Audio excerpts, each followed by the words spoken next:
अस्सलाम वालेकुम स्टूडेंट्स, आज का टॉपिक है प्रिपरेशन। सॉल्ट्स को प्रिपेयर करने के जो मेथड्स हैं वो डिस्कस करेंगे। सॉल्ट्स जो हैं वो दो तरह से हैं, एक वाटर सोल्यूबल हैं और एक इनसोल्यूबल। जो पानी के अंदर डिज़ोल्व हो जाए उन्हें कहा जाता है कि वो क्या है, वाटर सोल्यूबल, और जो डिज़ोल्व ना हो उन्हें कहा जाता है वो है इनसोल्यूबल।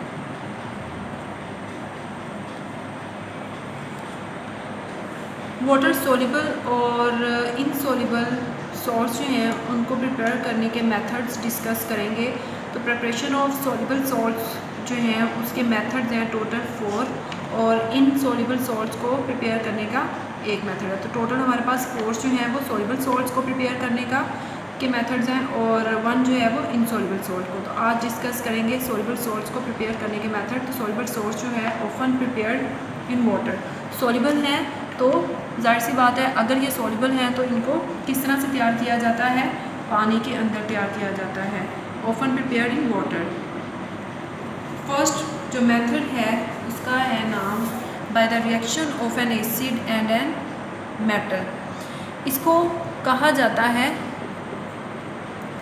Direct displacement.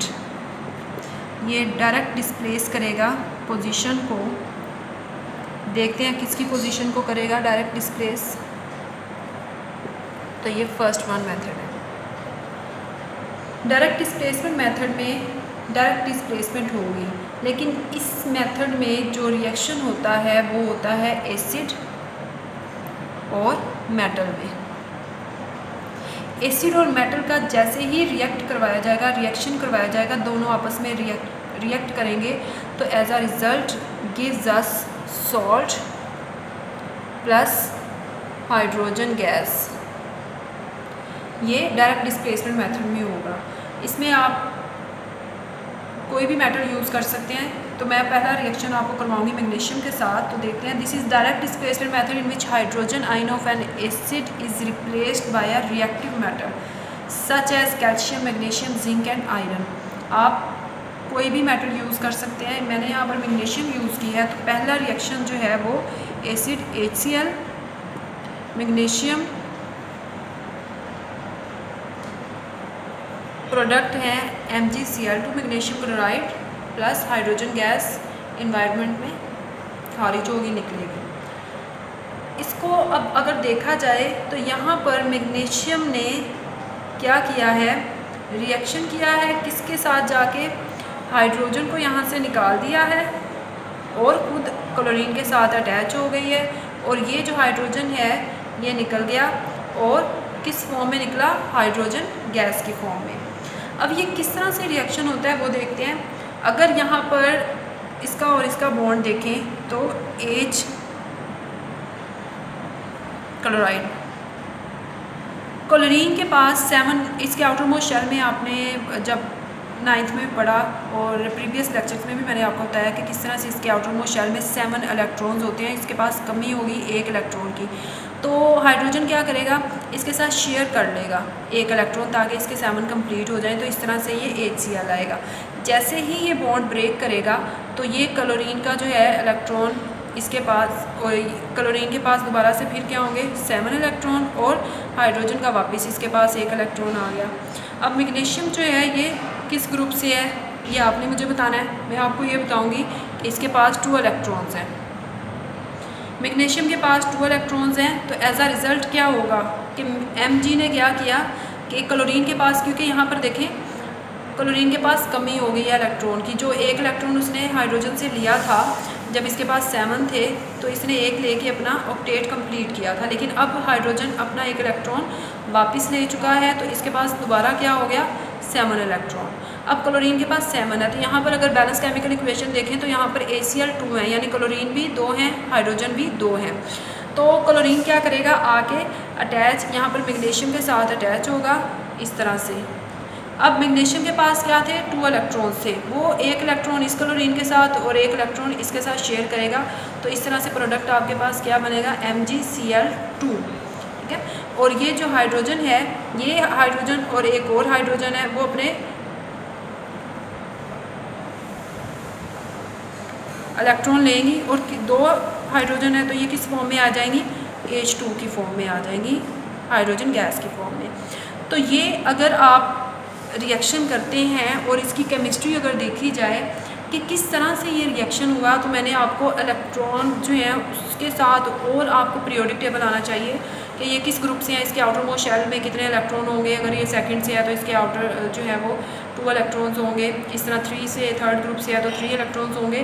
तो ये मैंने आपको इलेक्ट्रॉन्स के साथ बताया, आप इस तरह से भी इसको याद रख सकते हैं। तो आपके पास क्या है रिएक्शन, HCl मैग्नीशियम के साथ रिएक्ट किया, Mg ने chlorine, Mg chloride, magnesium chloride और हाइड्रोजन गैस निकलेगी। तो ये है आपके पास first method, direct displacement method. इसमें क्या हुआ कि रिप्लेस किया by reactive metal, hydrogen ion in which hydrogen ion of acid, hydrogen ion of acid, ये हाइड्रोजन आयन है एसिड का, ठीक है, हाइड्रोजन आयन ऑफ एसिड, यहाँ पर माइनस यहाँ पर पॉजिटिव। जिस तरह से यहाँ इसने इलेक्ट्रॉन, जब इसके पास 7 इलेक्ट्रॉन थे तो इसने इसको 1 इलेक्ट्रॉन दिया तो इसके ऊपर पॉजिटिव चार्ज आ जाएगा, तो इसने लिया इसके ऊपर नेगेटिव चार्ज आएगा। प्रीवियस लेक्चर में भी आपको एग्जांपल दी थी कि डोनेट करने पे क्या चार्ज आता है और एक्सेप्ट करने पे क्या चार्ज आएगा।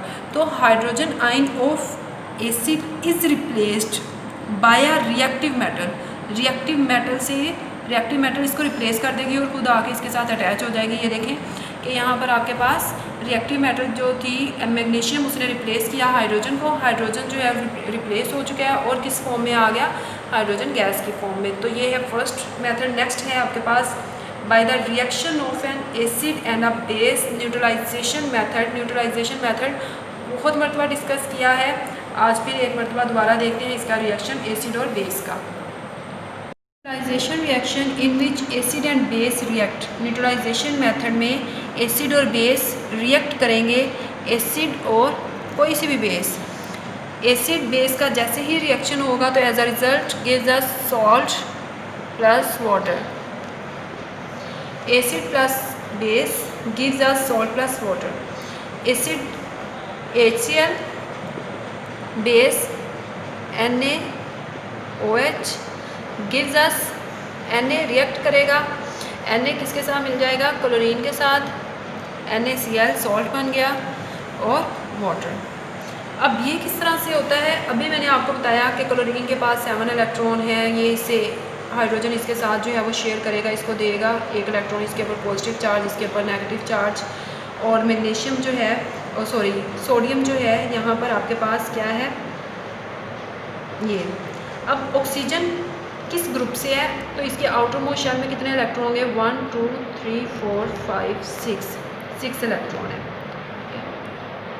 अब यहाँ पर किस तरह से रिएक्शन हुआ, 6 इलेक्ट्रॉन जो है वो ऑक्सीजन में है, यहाँ पर सोडियम जो है वो क्लोरीन के पास आएगा तो 1 इलेक्ट्रॉन की कमी, तो ये 1 इलेक्ट्रॉन कम हो गया इसके पास, इसने एक इससे लिया हुआ है, टोटल 1 2 3 4 5 6 7, एक की अभी भी कमी है इसके पास ऑक्टेट कंप्लीट करने के लिए।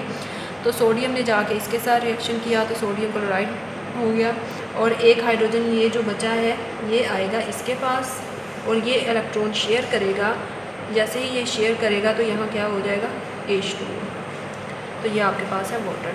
तो यह है न्यूट्रलाइजेशन मेथड, इसमें आप कोई सा भी एसिड और बेस, और ये जो इलेक्ट्रॉन्स की डिस्ट्रीब्यूशन है ये मैं इसलिए आपको दिखा रही हूँ ताकि आप लोग इसको अच्छी तरह से कि ये रिएक्शन होता कैसे वो समझ सकें। तो ये करने की ज़रूरत नहीं है आपको, आपने जस्ट जो है ये इक्वेशन लिखनी है, आपने डिस्ट्रीब्यूशन ऑफ इलेक्ट्रॉन्स किस तरह से हो रहा है, किस तरह से ये केमिस्ट्री हो रही है, ये मैं आपके समझने के लिए आपको बता रही हूँ, ये आपने नहीं करना। Thank you so much for watching.